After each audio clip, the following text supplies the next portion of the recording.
Hello mga cons, good morning. Ngayon po, magandang umaga. Ngayon po ay magbubuhos tayo ng hagdan. Matapos na yung bahay, yung hagdan hindi pa nagawa. Okay mga cons, silipin natin sila. Itong gagawin natin. Ayan, tara.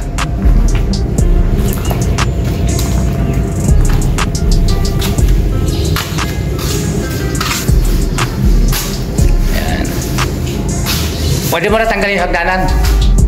Ayan, yun ang gumawa ng hagdanan. Yan po.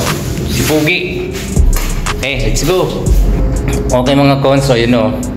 Naghahalo na sila, tapos ngayon ibubuhos to dun sa hagdanan mga cons.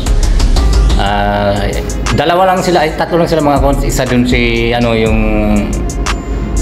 yung mason, si Luloy, si Nurle, o itong dalawa kong kasama, si Nuriel pa rin, si Totoy at saka si Joshua.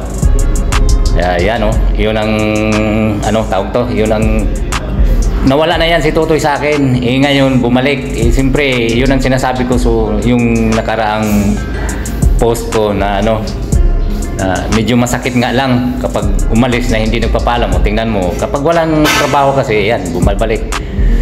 Okay lang, wala namang problema. Shout out na lang sa iba pa. Ayan mga konso, punta na tayo sa may bubuhos na. Ayan mga konso.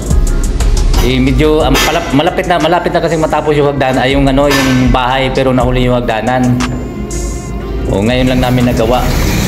Ayan buhos na. Okay. Ayos na. Ilang supot yan? Kulang pa rin pala. Malapit ng para na yung may-ari, para matutuwa naman. Wala na eh. Pasensya na kayo mga kung sana pupulo lang ako. Wala na. Okay. Kulang. Puno na yun, Sas. Wala pa. Lima nga to? 5? Tutoy eh.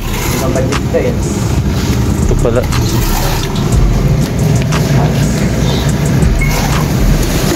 Diba tayo? Oo. Ayan mga konso. Lang to, kung apat na supot lang to mga konso. Ayan.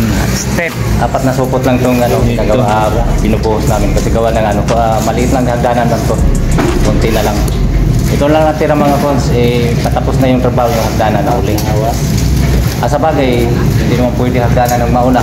Talagang medyo mahuli talaga yun.